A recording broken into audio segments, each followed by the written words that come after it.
So hey guys, welcome back to a brand new video.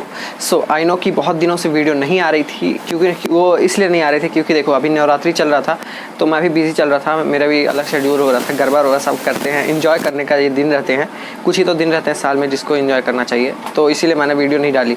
सो अब से मैं कोशिश करूँगा कि डेली वीडियो आए ताकि हम जो वो गैप है वो हम कवर कर पाएँ। आप लोगों को भी छुट्टी मिली होगी नवरात्रि और दशहरा की, ठीक है। सो आज की वीडियो में हम बात करेंगे atomic radii of transition series elements, ठीक है। उसमें देखो वैसे तो वो ट्रेंड के हिसाब से चलती हैं, पर उसमें कुछ ऐसे ऐसे फैक्टर्स ऐड होते हैं जिसकी वजह से वो ट्रेंड को फॉलो करना बंद कर देते हैं और अपना अलग ही तरह से चलते हैं, ठीक है। इसीलिए D block transition series element मतलब डी ब्लॉक जो सीरीज है उसके एलिमेंट्स अलग ही बिहेव करते हैं in the case of atomic radii, ठीक है। सो आज हम देखेंगे ऐसे कौन कौन से फैक्टर्स हैं जो इफेक्ट करते हैं atomic radii of transition series element, ठीक है गाइस।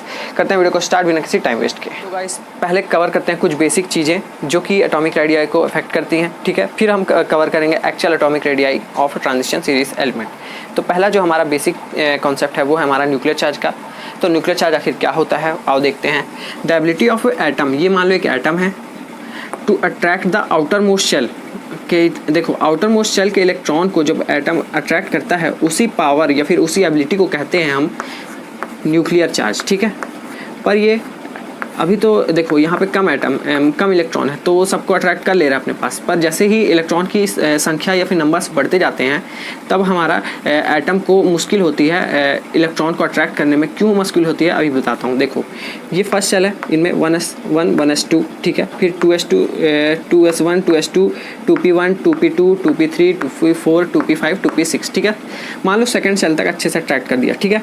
फिर जैसे ही 3s1 में इलेक्ट्रॉन आए तो देखो ये जो इलेक्ट्रॉन है ये इस इलेक्ट्रॉन को रिपल करेंगे, ठीक है, आपस में, मतलब कि अट्रैक्ट नहीं होने देंगे। जबकि ये जो हमारा वो है न्यूक्लियस है जिसके अंदर न्यूट्रॉन और प्रोटॉन रहते हैं वो इसको अट्रैक्ट करना चाहेंगे, तो ना ये जो हमारा वो है रहता है क्या बोलते हैं अच्छे से खींच नहीं पाता। क्यों नहीं खींच पाता? हमारा न्यूक्लियस अच्छे से बाहर, सबसे बाहर वाले शेल के इलेक्ट्रॉन को अच्छे से नहीं खींच पाता। क्यों नहीं खींच पाता? क्योंकि ये जो उससे पहले वाले जो इलेक्ट्रॉन रहते हैं, उससे पहले वाले शेल में जो इलेक्ट्रॉन रहते हैं वो एक शील्ड की तरह काम करते हैं, ठीक है, एक शील्ड की तरह काम करते हैं। और ये तो और इसी शील्ड वाले इफेक्ट को कहते हैं हम शील्डिंग इफेक्ट, ठीक है। तो हमारा जो असली जो न्यूक्लियर चार्ज लगना चाहिए इलेक्ट्रॉन में वो नहीं लगता है, ठीक है। मतलब ये देखो असली न्यूक्लियर चार्ज खींचना बस चाहिए, लेकिन ना ये अंदर वाले इलेक्ट्रॉन की वजह से ये बाहर वाले इलेक्ट्रॉन रिपल कर जाते हैं और असली जो फोर्स लगना चाहिए, फोर्स ऑफ अट्रैक्शन, वो नहीं लग पाता आउटर मोस्ट इलेक्ट्रॉन में 3D के, ठीक है। तो वही सब मैटर अफेक्ट करते हैं atomic radii of transition series element, ठीक है। तो ये हो गई बात, आपको समझ में आ गया होगा कि शील्डिंग इफेक्ट क्या होता है। अब हम बात करते हैं इफेक्टिव न्यूक्लियर चार्ज। मैंने आपको ऐसा क्यों कहा कि मैंने आपको आधा समझा ही दिया है, ठीक है। तो मैंने आपको पूरा ही समझा दिया है, मैं को बस आपको डिफाइन बताना था।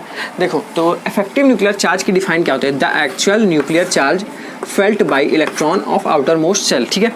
तो जो लास्ट शेल में जो इलेक्ट्रॉन रहते हैं वो उससे पहले वाले के, जैसे मान लो n शेल में जो इलेक्ट्रॉन है, ठीक है, तो n-1 वाले जो शेल है ये शेल के इलेक्ट्रॉन इस शेल के इलेक्ट्रॉन को रिपल करेंगे। जैसे मान लेते हैं हम, ये हो गया फर्स्ट शेल, ये सेकंड शेल, ये थर्ड शेल, ठीक है।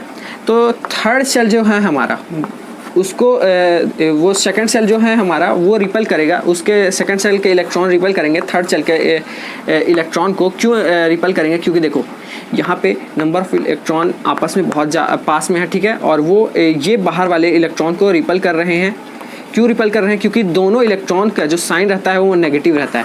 तो जैसे आपको पता है same sign repel each other और different side sign attract each other. देखो इसके ऊपर है नेगेटिव चार्ज, इसके ऊपर है पॉजिटिव चार्ज, तो ये इसको अट्रैक्ट करने की कोशिश कर रहा है हमारा एटम का जो न्यूक्लियस है, पर जो ये उससे पहले वाले शेल के जो इलेक्ट्रॉन्स हैं वो सब उसको नहीं मतलब अट्रैक्ट नहीं होने दे रहे। क्यों नहीं होने दे रहे? क्योंकि वो भी सेम साइन के हैं।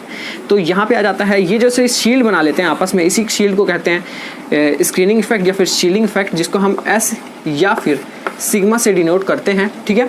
और इफेक्टिव न्यूक्लियर चार्ज का मतलब क्या होता है? The actual nuclear charge felt by the electron, मतलब कि ये स्क्रीनिंग इफेक्ट को छोड़ के जो बाकी न्यूक्लियर चार्ज लग रहा है वही होता है हमारा इफेक्टिव न्यूक्लियर चार्ज। तो यहाँ पे आपको मैं 3 चीज़ समझा दी है। न्यूक्लियर चार्ज क्या होता है, ठीक है, the ability of the atom to attract the electron of outermost shell, ठीक है। सेकंड में आता है इफेक्टिव न्यूक्लियर चार्ज, ठीक है, नहीं, सेकंड में आता है शील्डिंग इफेक्ट, कि वो एक शील्ड बना लेते हैं, इनर शेल के इलेक्ट्रॉन्स बाहर वाले शेल के इलेक्ट्रॉन को आने नहीं देते। और जो थर्ड चीज़ है हमारा effective nuclear charge, the actual nuclear charge felt by the electron, ठीक है। तो ये सब हो गया कवर। अब हम बात करते हैं atomic radii of transition series. तो गाइस बात करते हैं अब फर्स्ट ट्रांजिशन सीरीज एलिमेंट्स के बारे में, जो कि है हमारी 3D सीरीज़, ठीक है। तो 3D सीरीज़ में क्या होता है, स्कैंडियम से क्रोमियम तक साइज़ हमारा होता है डिक्रीज़, ठीक है। क्यों डिक्रीज़ होता है, क्योंकि हमारा जड़ effective nuclear charge shielding effect से ज़्यादा रहता है, ठीक है।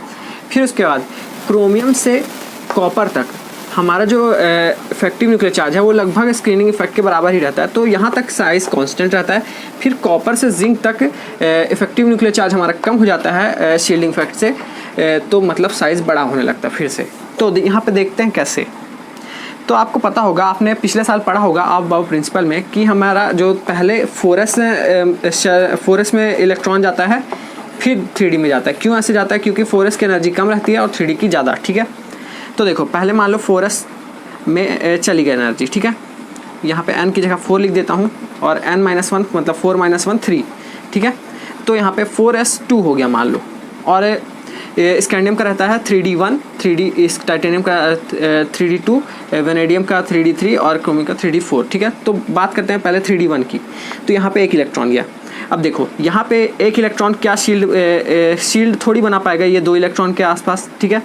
तो मतलब इसका ये है कि न्यूक्लियस आराम से ही खींच लेगा 4s2 के दोनों इलेक्ट्रॉन को, ठीक है। फिर जैसे जैसे हम आगे बढ़ते जाते हैं, जैसे देखो 3D2 है, तो 3D2 यहाँ पे बनेगा, फिर 3D3 यहाँ पे बनेगा, और 3D4 यहाँ पे बनेगा। तो मतलब अभी तक इसने शील्ड नहीं बना पाई है, मतलब 3D वाले शेल ने अभी तक शील्ड नहीं बना पाई है। फिर जैसे ही क्रोमियम के बाद मैग्नीज आता है, तो क्या होता है, शील्ड का फॉर्मेशन चालू होने लगता है।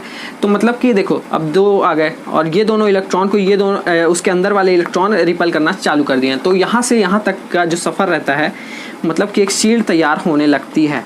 फिर जो लास्ट के 2 हमारे एटम रहते हैं, उसमें एकदम अच्छे से शील्ड बन जाती है, ठीक है, एकदम अच्छी बढ़िया शील्ड बन जाती है, जिसके वजह से साइज़ हमारा ये देखो, जिसके वजह से शील्ड बन गई, और जो अंदर के इलेक्ट्रॉन है ये बाहर वाले इलेक्ट्रॉन को रिपल करेंगे, और रिपल्शन की वजह से ये बाहर वाले इलेक्ट्रॉन का मतलब और बाहर जाने की इन लोग कोशिश करेंगे, जिसकी वजह से साइज़ बढ़ जाता है।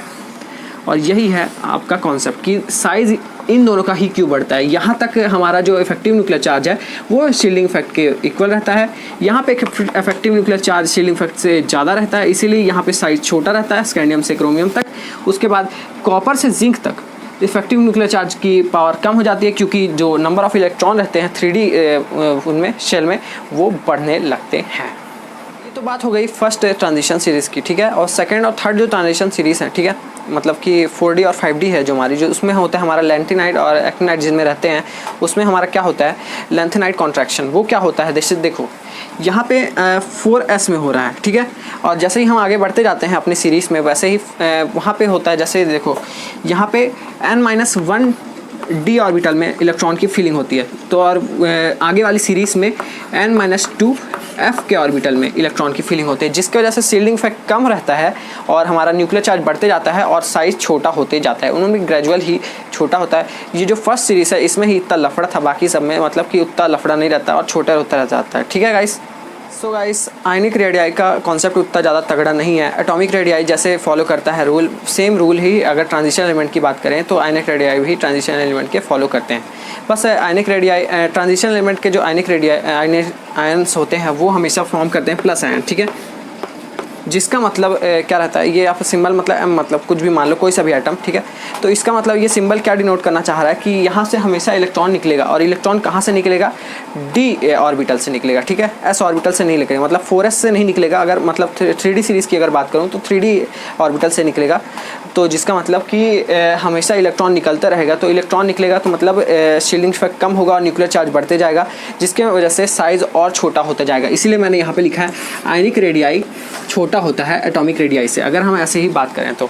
और जिसका जितना ज़्यादा ही चार्ज होगा, जैसे m+ है, ठीक है, इसका रेडियस ज़्यादा होगा, m2+ का हल्का कम होगा, ठीक है।